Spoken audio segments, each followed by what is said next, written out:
let's get started. Thank you to everyone that has joined us this evening.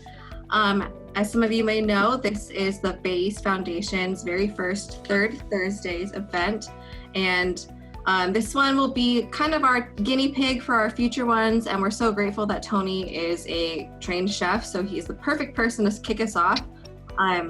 The purpose of these events are to raise a little bit amount of money for our scholarship fund. For those that aren't aware, we have an annual scholarship fundraiser called Cheers to the Future that we hold at Three Steves Winery in Livermore.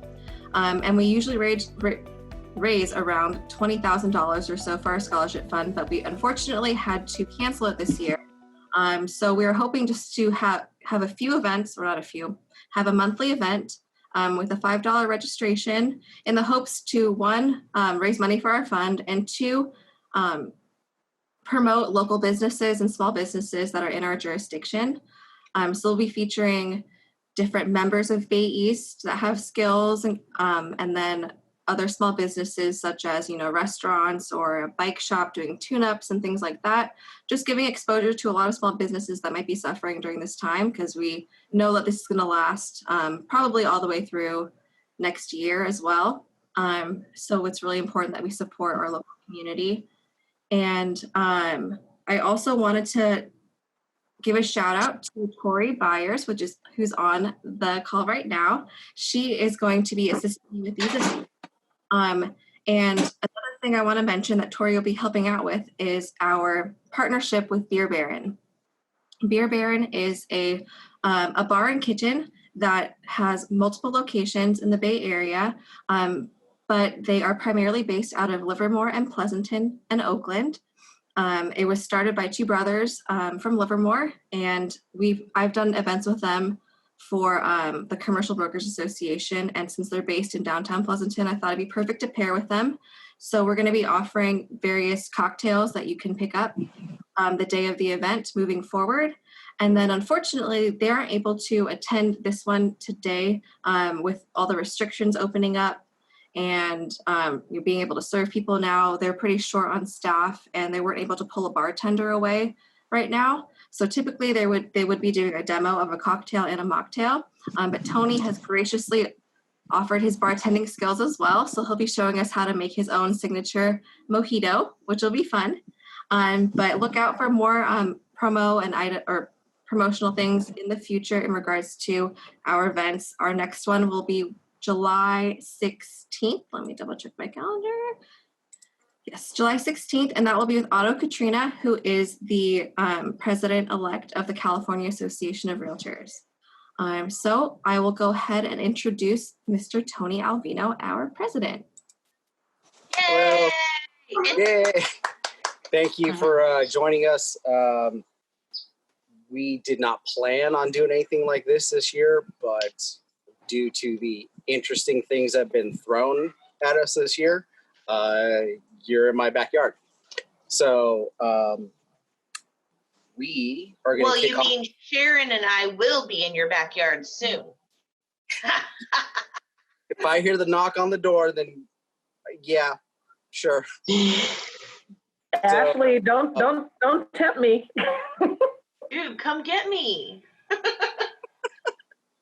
So with that, we figured, we'd kick off summer, try to drive up some funds off of the Three Steves event we had last month, and try to raise some more funds for scholarships.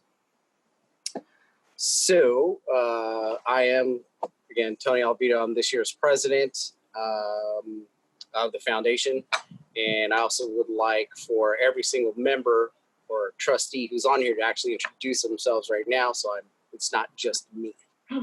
So please, one by one, if you can introduce yourself. I'm Carol Marshall, Foundation Trustee. Georgia Butterfield, Foundation Trustee. Carolyn Chang, Foundation Trustee. Sharon Bahoman, Foundation Trustee. Ashley Strasberg, Foundation Trustee. Julie Pond, I'm not a realtor. Me neither. Neither am I. No, me either. And this is Susan Caney. I am a realtor with Compass in Alameda. Nice. And where's Tony's house? Because I want to go. Right. Right? I am in somewhere in the middle of the California area. Oh, that's very Julie, good. Julie, put your address in the chat and me and Sharon will come and get you on our way to Tony's. Okay. Bring I live in chairs. Alameda, so I don't know Oh, He's in the Central County area. where you guys all live. So, Susan, should I make them jealous? About, Well, they might want to come to my backyard. well, I think that you Heyo. might want to let them know about that. Absolutely. Here, I'll show tour. you. We need a super tour. Here, here's a super tour. This is Alameda. Oh, where's your backyard? My Oh, we're backyard. coming to Julie's. We're coming to Ooh. Julie's. Sorry, Tony. Here, I got you off Wait, the hold on, hook, I just Tony. put it on. Dude, that's not even fair. Yep, we're going to Julie's. You can come fishing in my backyard. Dude, that's, yeah, no. Bring your kayak. Dude, that Bring is your kayak and your fishing pole. awesome. You could grill fish. You could get some halibut. You could get some halibut in the backyard. You could grill it up. Sweet. All right. All right. Julie's house next time. Woo!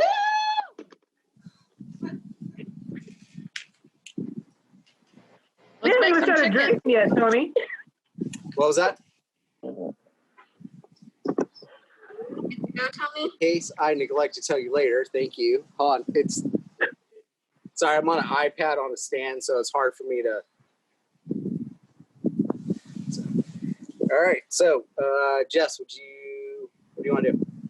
Yep. So now we figured we'd start with a cocktail portion because most of us have a drink right now. Maybe if it's so, Tony is going to show us his famous mojito, right? All right. So, I'm also your bartender tonight. Typically, we were going to have Beer Baron, but as Jessica said earlier, because things are opening up, they're a little overwhelmed. So I'm actually going to do two. So the first one is I'm going to move this over and down. Can you see cutting board? Yes. Cool. All right. All right. So first one I will do. I will ask my lovely wife, who is way out of the camera view. Do you want the mojito or do you want James's? Yes. Okay. All right. So she wants something to drink. All right. Yes. Okay. So two things that I'll do. So the first one I'll do is a friend of mine from San Diego who's a bartender.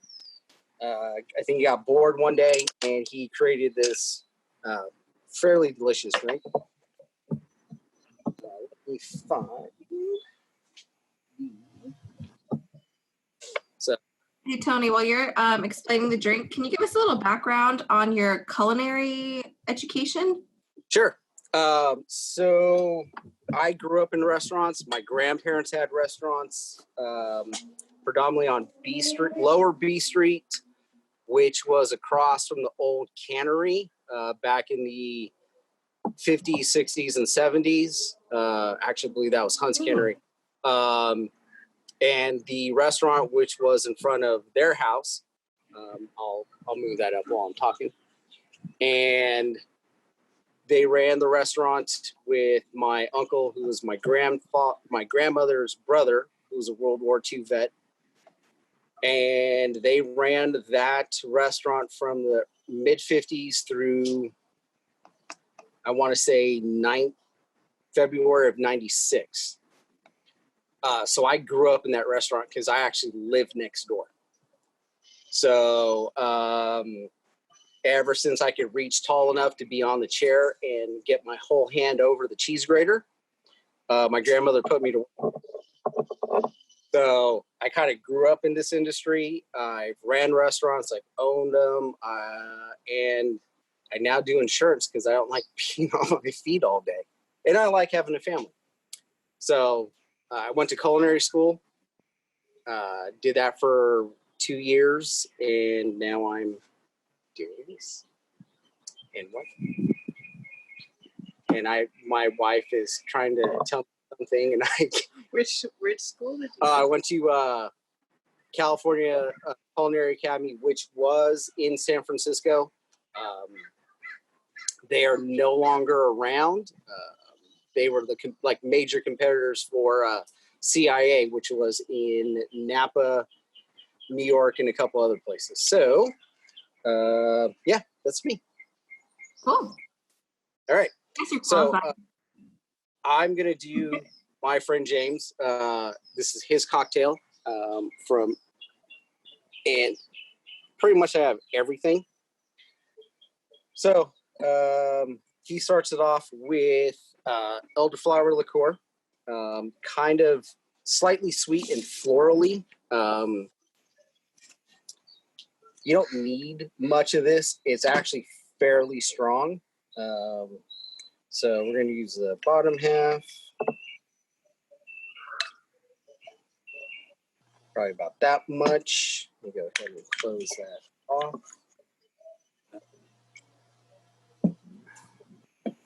Also, well, I just want to note real quick.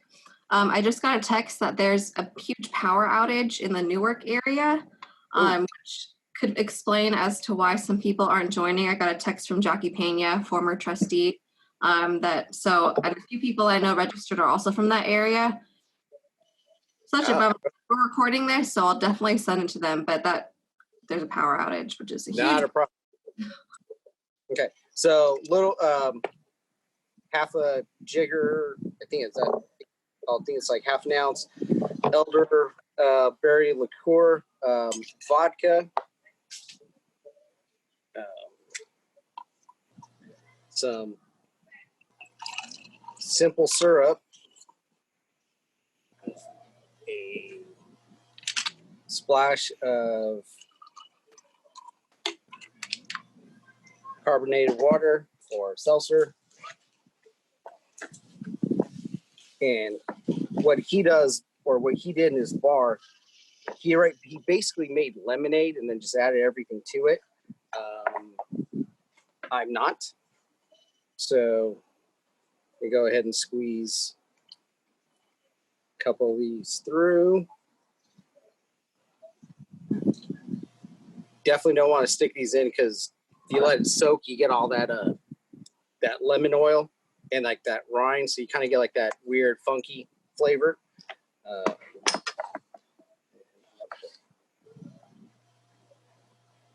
Garnish a bit.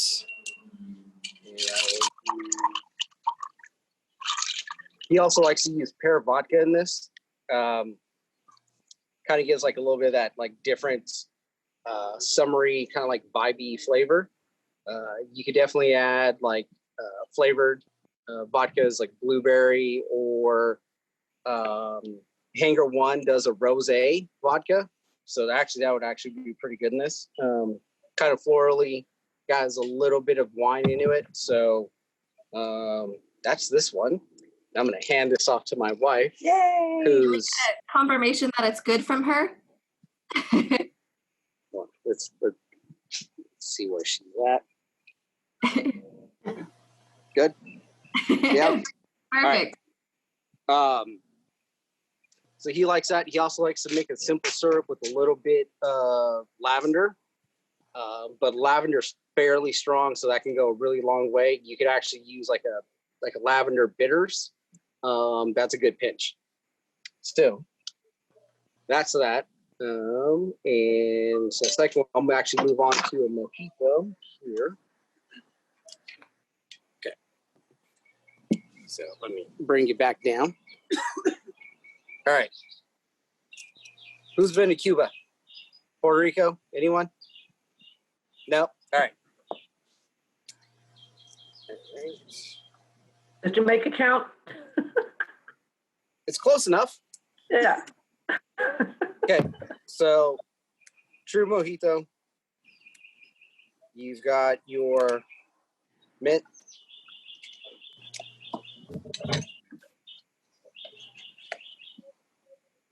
cut up your limes.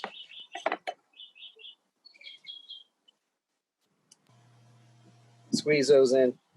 And then the key is to break that up is you actually want to use like real like cane sugar. You can actually get this at Safeway. It's like $2. It's like pressed sugar cane. It's not refined. And that's pretty much what I use. So a little bit of that, your muddler, and then you got to break all that up.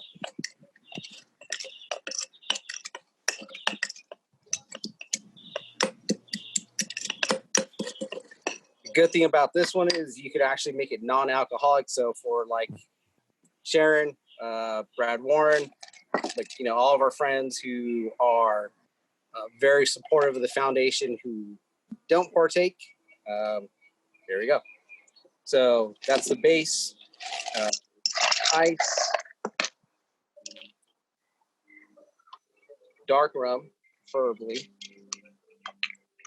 And depending on your tolerance, on how much, that's good enough. There goes the cap.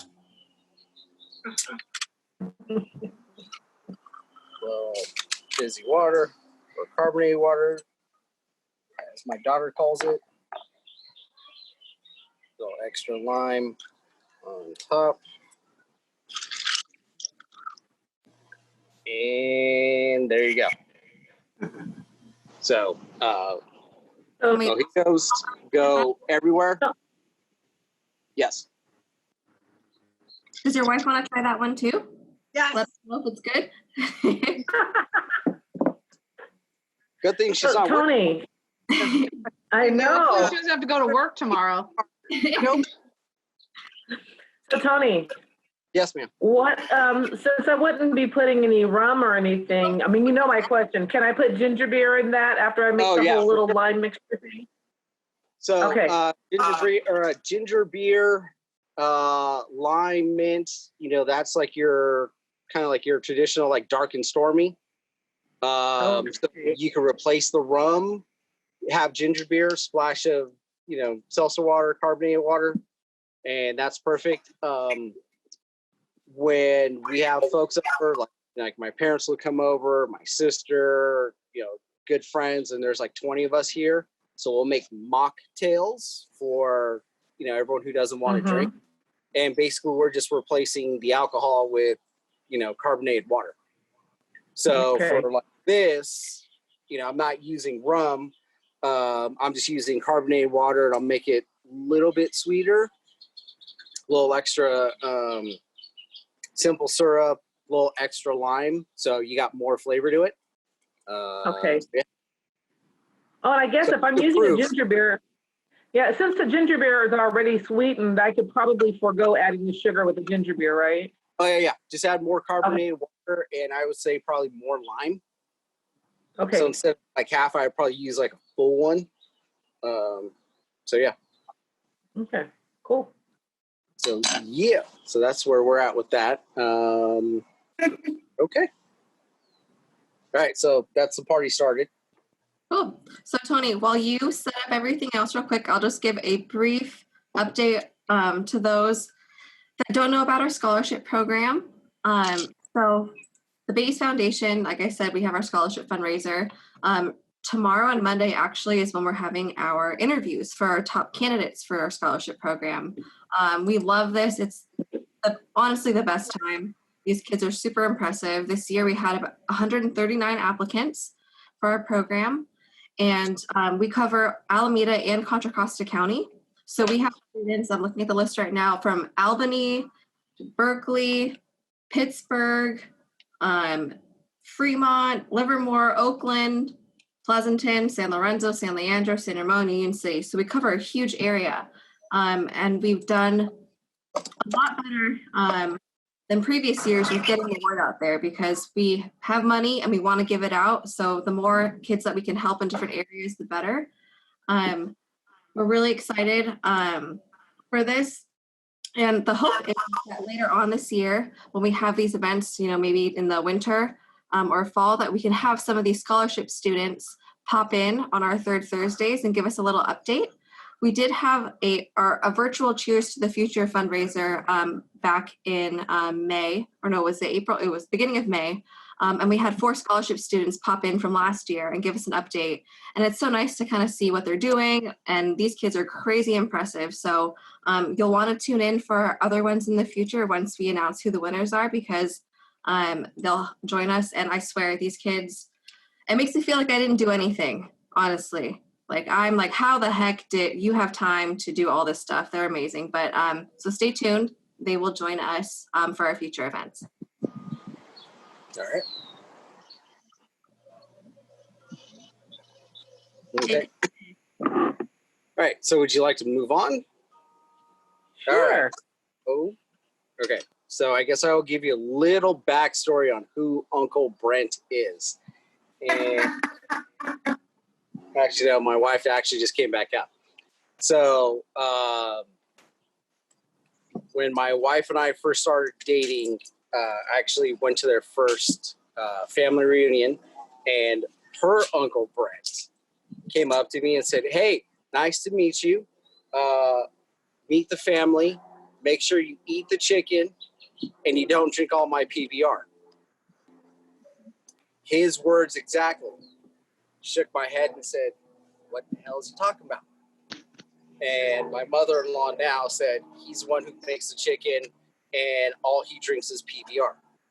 So at the bar, I proceeded to have a couple of them, and he kept giving me the evil eye, like, don't drink all my stuff. So anyway, this is my take on his. So traditionally, Cornell chicken is cut in half. It's thrown on the grill, and then it is basted as you go with the marinade that was given out when you signed up. I don't do any of that. That's not me. I like to be the rebel, per se. So what I do is I beer can. So I will show you what I do. So I actually marinate it. I go a little bit heavy on the marinade, and because of Uncle Brent, I actually add a can of PBR to the marinade, so the chicken's a little drunk, per se. It actually helps break it down.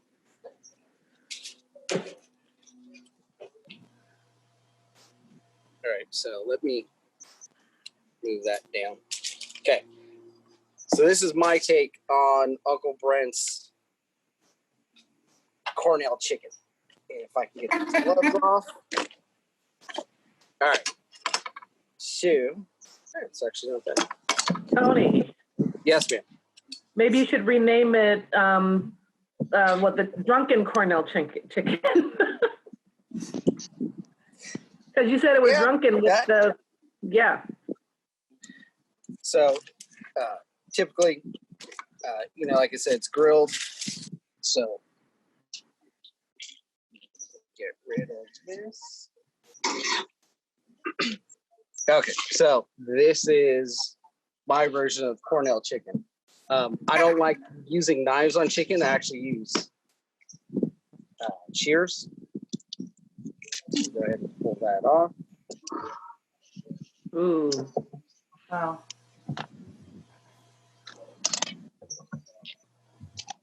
This is making me so hungry. Ashley, I think you need like taste testers. So I make this occasionally, and usually when I do, it's a hit in the house. And in fact, I'll bring it up. So to give you a little backstory. So my wife's family, like mine, is fairly large. And the first time I went there, he had about 150 chickens that were split. So he makes sure that everyone eats and that everyone goes home with food for at least 2 days. So the first time I had this, I had 2 whole chickens. I didn't eat for 2 days. I was slightly miserable, but I was fairly well happy. So Oh my. just so because of what I do, you know, I took his play, I added the whole little California twist to it, and then that's where you get this, you know, just deliciousness that is, well, my take on Cornell chicken. So it's fairly fall off the bone. Oh man. At this point. Yeah, my wife and our dog is like salivating at this point. I'm just gonna hand this over. I am too. I was just about to text Ashley and say, Ashley, are you dressed? Okay. You know, so I mean, it's you know, so I think I do fairly good with it. And you know, it's as one of my favorite Food Network stars says, it's not rocket science. So I'm actually gonna move this off to a plate, and then I'll show you actually what I do. So let me move this. Who's your favorite Food Network star? You know, it's actually it's a good question. The one that I like, well, I say probably Alton Brown. I like the whole science behind it. Oh, I love Alton Brown. You know, Guy's good. I like him. But then there's, you know, one of his shows, which is like Guys, they're like Guys like Time on the Ranch, Guy's Ranch Kitchen, where he just invites like a bunch of his friends and they just do whatever. That's me. And I think that's why, or one of the reasons why I'm not in a kitchen anymore is because I don't like cooking the same thing over and over and over. It's boring to me. But that's my personality. And everyone that you know that knows me, I'm not boring. I mean, I could see Claudia Kim right there. I see the smile on her face and she knows I'm not boring. So, but before I get to the raw part, let me go with some of the other stuff. So when I do corn, I think that's there. Okay. So I don't like fully shucking it. I actually pull everything back and then I pull all of the silt out. And then I actually soak it in water for about 2 hours. So when I throw it on the grill, if it's not the big ring egg that I have here, it basically it steams and grills at the same time. So when it's done, you can give it a little char, kind of pull some of that back. So you basically have your own little handheld there. I like doing compound butter, so I actually like getting a little creative. This one's actually smoked sea salt, basil, and mint. So my wife is a guinea pig, as always. Yes. So I will, let me grab a plate, actually.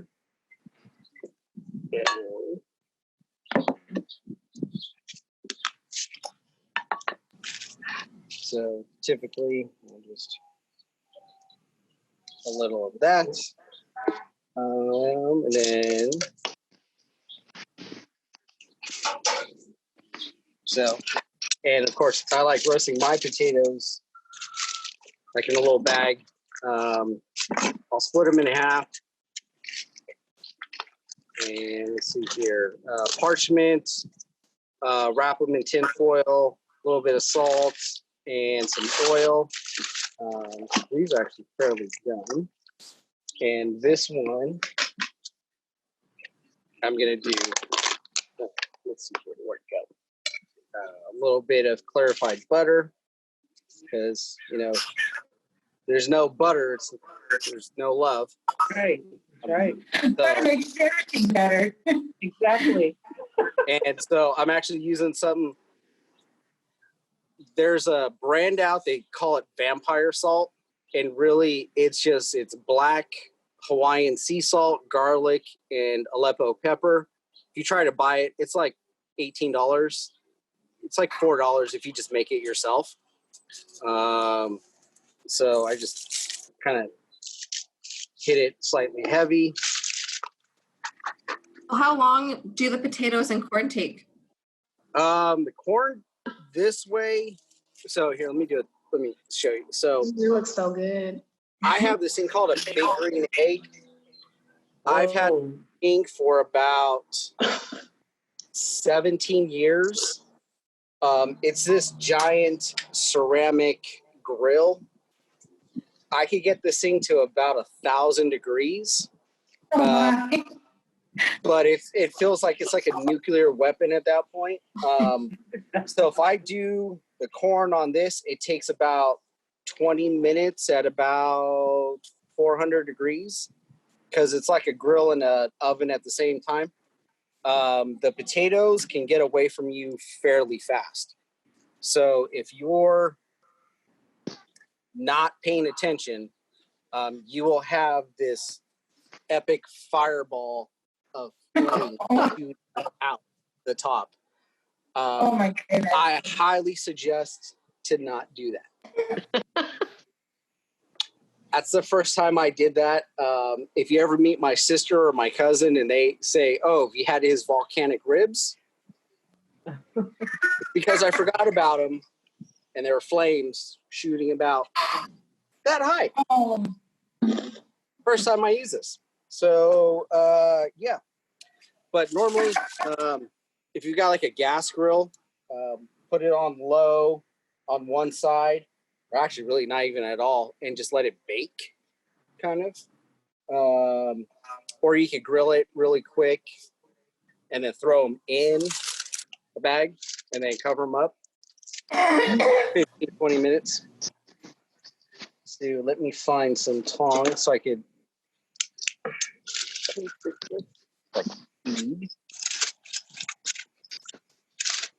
so I can plate this dish.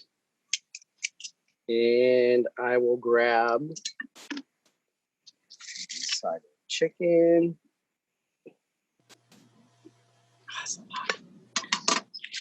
So that's like if you come to my house, eat like Nice. that's what you're eating. So Tony, if I knock on your door, you'll really answer? No, I'm kidding. That looks good. Are Yeah. you selling plates? Yeah. Hey, can your wife and daughter eat all that? You need help, right? No, I'm kidding. Yeah.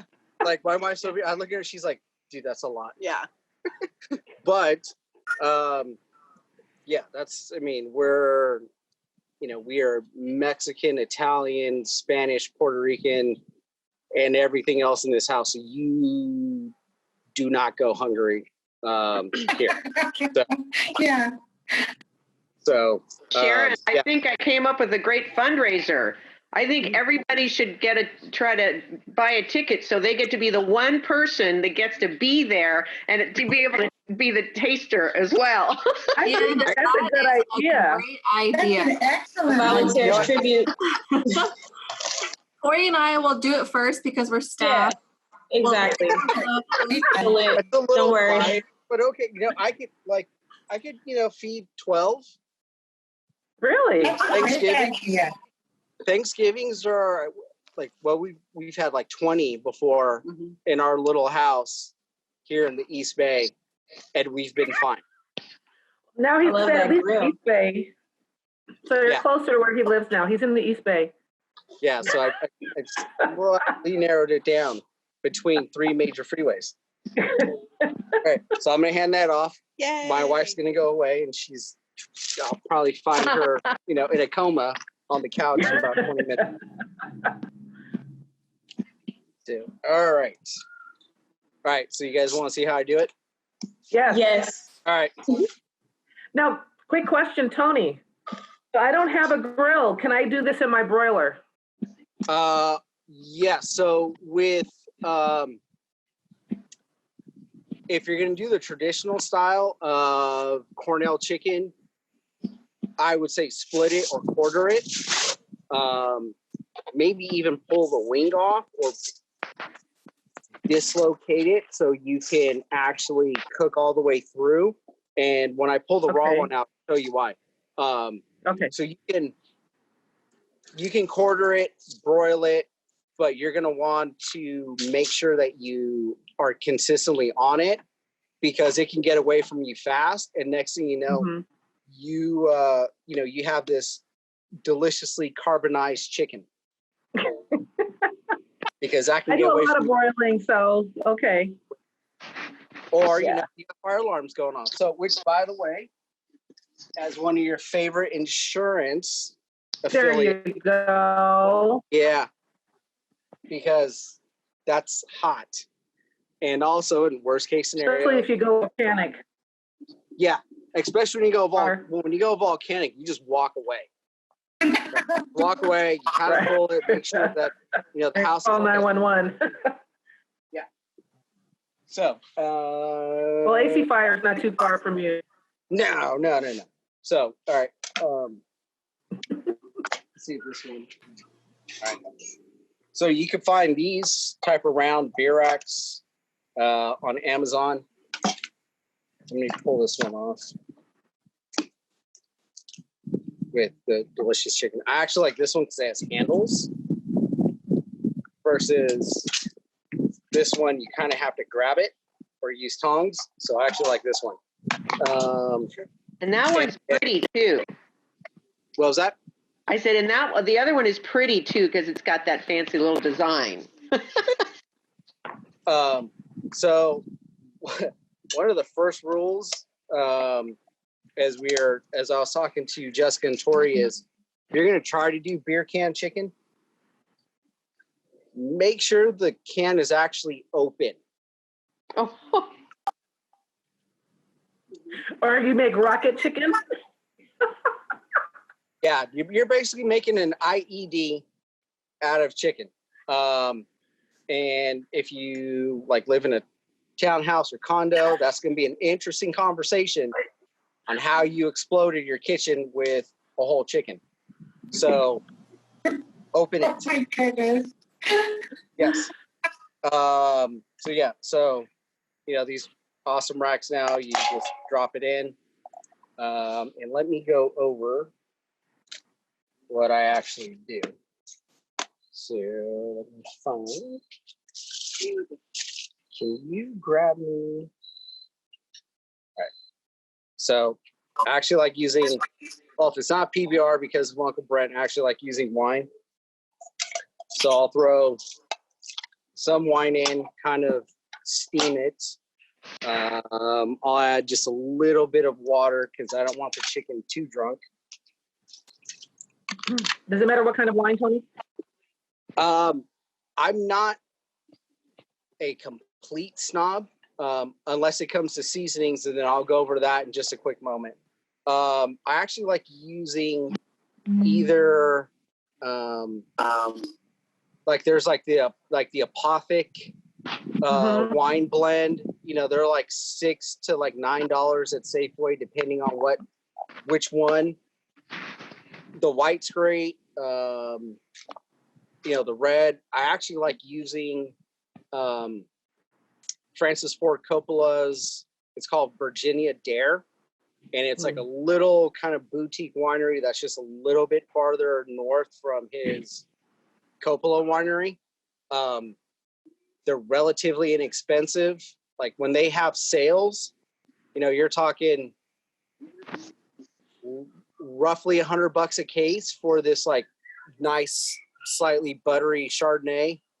I'm not going to do Rombauer Chardonnay unless someone else is paying for it. So, yeah. All right. I like filling it aromatics, thyme, bunch of lemon, and you just chop up some garlic. All right, so that's for the rack.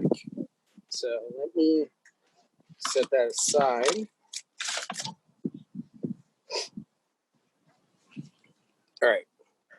Let me pull out the chicken.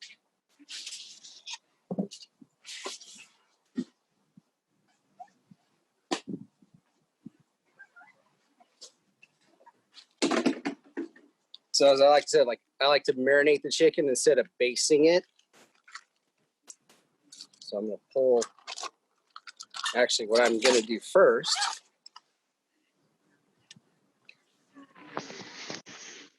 Okay, Tony, what's in the marinade? Did you go over that? Did I miss that? So that's like the traditional marinade from the Cornell chicken that we sent out. But I'll go over it again and I'll just tell you what I do differently. So just gloving up because I don't have a sink behind me. And my wife is an infection control practitioner for a major hospital. So, yeah. So I like white vinegar over apple cider vinegar. Regular like canola oil, half a can of PBR. I go heavy on crushed garlic, salt, pepper, and then poultry seasoning. So let me bring it back down. Okay. Tony, how long do you keep it in the marinade? I do overnight. Okay. That's just my personal preference because I'm big on flavors. I don't like to be stingy on it unless it's, like beef or duck or something like that. Then, that's a whole nother story. And then, I'm just kind of like wasting that flavor. All right. Okay. So I want to make sure we're good. Okay. So first thing, cut off all the excess fat right here, because if you don't, it'll get away from you. And next thing you know, your chicken is now nuclear. And that's not good. You can kind of break it up a little bit here, depending on your rack, the little floating ribs will catch. So you can kind of like pull it back up a little bit. All right. What I like to do is actually baste it with mustard. Is that a yellow mustard or a Dijon or what kind of mustard? I'm actually using like a honey mustard, just to kind of give a little bit of like extra flavor. Yeah, I think Vanna over here is. You did a very good job with that. Yeah. So I like hitting up both sides, and then. Is she finished both of her cocktails yet? Because that's a great Vanna if she's down those 2 cocktails. No, the other one's mine. And Oh, okay. I was gonna say her hand is very steady. Yes. No. So then I like to actually hit the chicken again with extra seasonings. This is poultry seasoning with some lemon peel and some brown sugar. It's salty enough at this point, so unless you want to go to like cardiac arrest, I'd stay away from that. And you don't have to go heavy, so you just kind of want to. How long did you marinate it for? Overnight. So I started at, I think, 4 o'clock yesterday, and I pulled it out at about 2.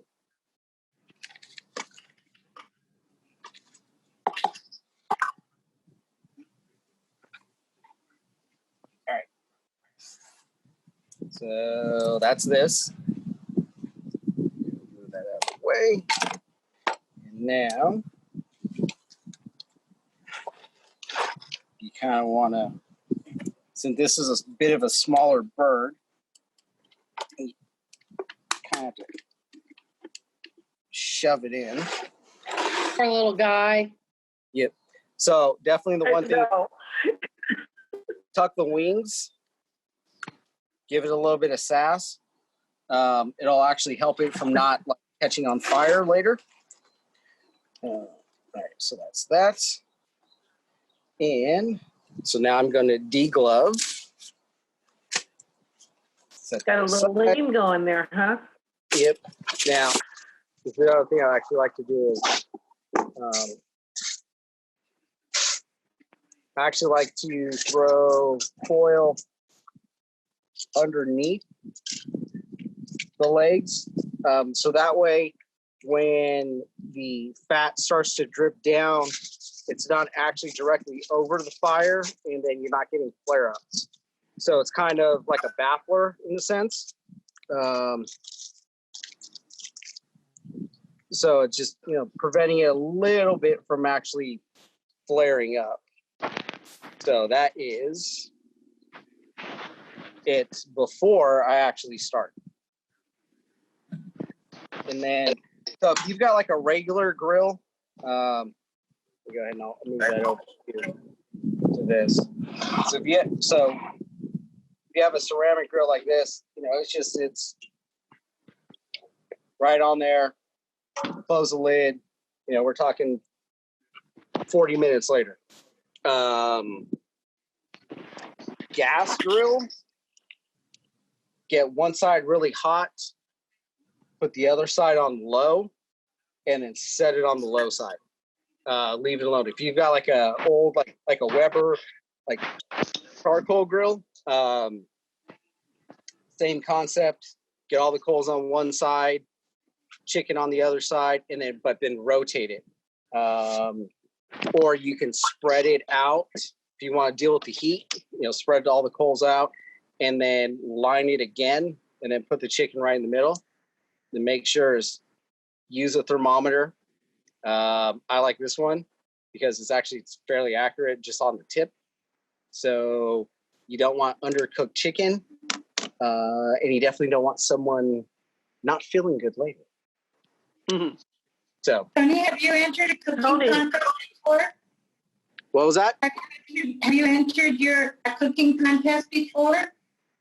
No. You I've should. not done it. Yeah, I've been told that. Maybe. I have an idea for an event. We'll have a chopped foundation and Foundation. I love chopped. We'll do chopped and we can film it and we can, oh my gosh. That would be really cool. Yeah. So you really want to do chopped? I'll be a judge. No, I love that. So am I the handicap on this one? And then we'll pick the ingredients. We'll have stations, socially To be a distanced. judge. It would be so fun. that would be really cool. That is a great idea. Sure. Do I Tell do me. 20 time behind my back? Give everyone 20 extra minutes? Yep. Tis your professional. Do you think like on No. Chopped, they can really cook those entrees in that short amount of time? I'm just curious. Yes. So I've had friends that have been on there. And I had one friend who was, excuse me while I wipe my hands because I got it. He was in Portland and running some restaurants, and now he's in Atlanta.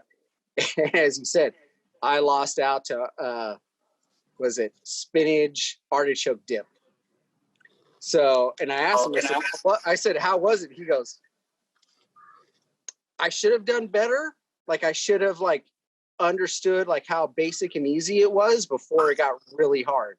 So yes, it does get complicated. And yes, it is kind of kitschy, but at the same time, it's I only have to do that. But then they paint you in this tiny little box, and it's I lost on that.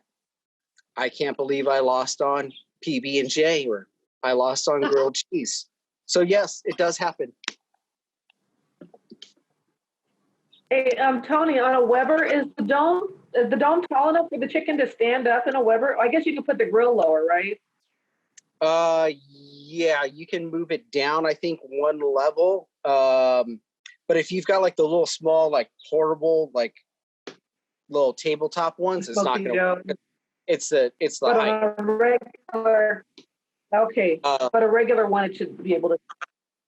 Yeah, on a regular one, you could be able to. You could also, what they also like to call is spatchcock it. So if you take out the spine, break the center plate, where the two sides are still attached. Oh, yeah, okay, And so you're grilling the whole thing. But when you start flipping, it's going to fall apart anyways. So Okay. you might as well just quarter it. okay. I mean, that's just my opinion. If you want it to look cute, do it that way. But it'd probably just be easier if you just quarter it out. So then in that case, if you're gonna quarter it or have it, you can't really put it on top of the beer can. So how do you get the same effect of the wine and everything? Well, without- and so let me back up. If you've got a little tiny grill where you can't beer can it, you're best just to do it the traditional way. I would Okay. still, if it was me, I would still marinate it. Like if I was going to say tailgate at whenever we can have sports again, I would still marinate the chicken, and then I would grill it the traditional way and still like baste it as it goes. But at home, I'm gonna beer can it. I'm gonna throw it on a rack, and I'm gonna do it this way, low and slow, Okay. falls apart. Everyone's happy, and I have to kick people out of my house because they've fallen asleep on the couch. All right. And I guess the same would go, I mean, forgive all the questions, because Yep. I'm not really working with a grill, but I broil all the time. So that's my primary way of preparing things, is using my broiler. So if I wanted to have the, again, like the herbs and the wine that you put inside of the beer can, probably not a safe way to do that in a broiler, right? You're just creating a bomb. No, you can't. But so then you're going to go back to the traditional way where you're going to actually baste it. You can get a set of nylon basting brushes. You get like 5 of them on what do you call it? Amazon for like $15. Okay. And you just do it that way. So the whole way is, it's broiling, pull the rack out, baste it, flip it over, baste that side, throw it back onto the broiler, 5-7 minutes, pull it out, do the same process like over and over. Because that's the traditional way, is raw chicken over hot coals, baste it, flip it, baste it, flip it, baste it, and you're just continuously doing that until it's cooked all the way through. Perfect. So in the sense, for you, as you're broiling, you're just doing the same thing. You're just doing it inside an oven. Okay. So, which brings to my next, or one of my last things, where I said, I have to go. Thank you, Julie. Thank you so much. That was Sorry. great. I work for Alameda Family Services, and like $6,000 worth of diapers just showed up at my house, so I have to go load them in my car. Hey, thank you. That's amazing. I mean, that's a lot of great work for exactly what it is that you do. So we get it. We're recording, and you can finish the rest of it later. Okay, thank you. See you later. Bye. Thank you, bye-bye. Thank you. Susan, are you and Julie with the same nonprofit? Yes, I'm a volunteer with them, yes. Nice. So we should have a conversation offline, and maybe the Bay East Foundation and you guys like do something. Yeah, absolutely. We're all thinking alike, Jessica. We'll talk about that. There's a lot of great nonprofits in Alameda, of which Alameda Family Services is one of them, yes. No, that's perfect, because we don't really have something that we can go to. I know there's like Davis Street Center, but when my daughter was little, I mean, she's 6 now, but whenever, like, all right, we've got, 5 bags of clothes because, she's the only grandchild. What do we do with this? So I'd go down to Davis Street Center, and, the gentleman there was like, hi, I like you. Please stop. Oh. Like, I have no more room. And so it's like, sorry. But no, that's great. Sue, I guess one of the last things about where I said I was a snob when it comes to seasonings. And my wife is fully shaking her head in full agreement, because if you look at our spice section in the cabinet, this is usually the look I get. I can't find this. Move a couple things. I'm like, it's right here. Well, it's not marked. I'm like, I'm sorry. So I like 4 places. Relatively inexpensive. can you grab a jar of the new stuff, please? So I like at the Oxbow Market in Napa, there's a little stand called Whole Spice. You can get things that you've never imagined. Lemon salt, lemon sugar, all these random spices. You could buy in bulk, fairly inexpensive unless you're asking for saffron, then, well, I hope you have another job. They're online. They ship. The other one I like is, and you can find it all over Facebook now, is a company called Spiceology. And I saw that, yeah. not only do they do, so I guess the owner creator is, a chef himself. So he'll do, restaurant style bulk seasonings for relatively inexpensive, and they're fresh. And then he'll also do mixes like this one. This is Maui Wowie. It's great on, chicken, salmon's pretty good. I also like it on flank steak. So this is great. There's a place in Oregon called Jacob's Salt. They actually draw fresh salt water off the coast of Oregon. Amazing flake salt, flavored salts, inexpensive as well. And then the last one, and I'll have you guys write this down. So who's a Goonies fan? Anyone beside my wife? Ashley, your camera's off, so I know your hand's up. My kids love that movie. We watched it all the time. So when we went up there, there's actually a little spice company called Pat's Pantry. And if you Google Pat's Pantry, it's a tiny little shop on the main, in fact, I think it's called Main Street of Astoria. And they will ship directly to you, fairly inexpensive, and one of the best spice shops around. In a pinch, there's a place in Oakland right by the lake. I have friends that go there. I've not been there yet. I love there. Oaktown Spice Market. Oaktown Spice Market. Yes. They're coming to the Castro Valley Marketplace, Tony. That's what I've heard.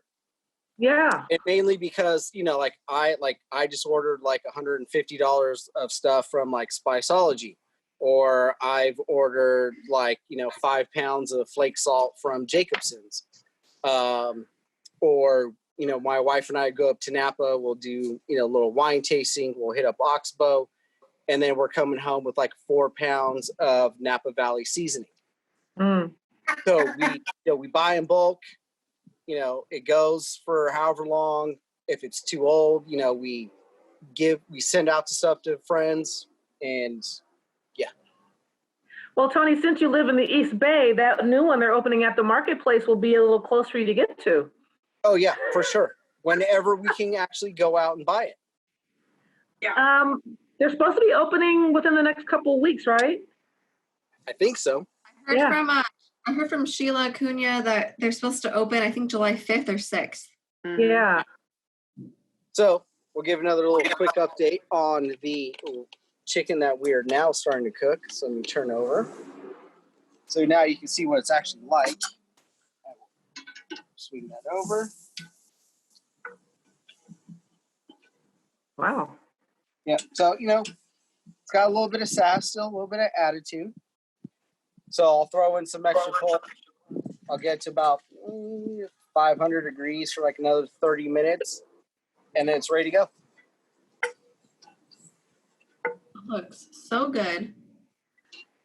Well, when we can see people, I'll cook. And like Georgia, who brings cookies, I'll bring chicken. Yeah. The next board meeting. Are you doing no contact food pickup? I mean, because Ashley and I could just drive by. You can leave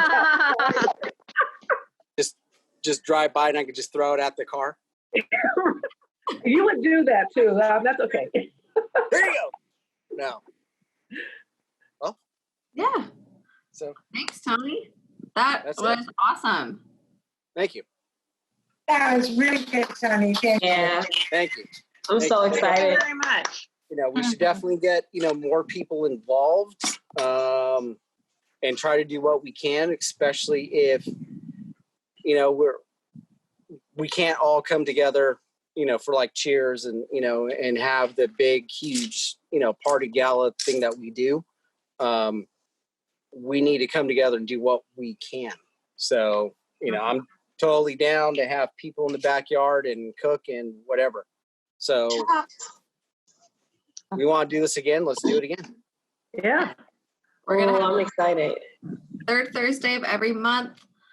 We're hoping to have scholarship students join us, probably starting August after we make the announcements as to who wins. So we'll have little tidbits from them. We'll have Beer Baron. They're going to be doing a cocktail demo moving forward. But all the funds go to our scholarship program. We support so many kids in the area.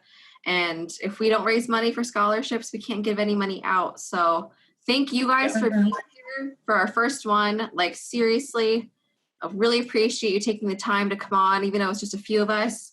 We're going to get this recording out there. We're going to put it on Facebook. We're going to get it out. We're going to let people know what's going on. We're going to be featuring various businesses like Thank You Grill that Sharon and Ashley know. We're going to do a little adobo demo in August. We're going to have Oktoberfest. We're going to have some breweries. We're going to do pumpkin carving. When it comes to the holidays, we'll do crafts like snowflakes and things. We want to get kids involved too, because everyone has, or not everyone, but people have families. So we want to do a blend of adults and children things. So spread the word. Look out for July 16th. We'll have Otto Katrina making focaccia bread. And yes, so that'll be a fun one. I'm really excited about that. But thank you guys so much. Can't say it enough. And thanks to Tony for taking the time. Thank you, Tony. Thank you, Tony. Bravo. Yes, wonderful. Yes, thank you. Thank you. No, definitely. All right, guys. I will be set once the recording's set up. We'll edit it down a bit, and I'll send it out to everyone that attended or registered. I appreciate all of you guys being here, and have a great evening. Thanks, you too. Thanks all for Thank this. you, Jessica. Bye-bye. Thank you. Thank you, guys. Bye-bye. Take care. Thank you.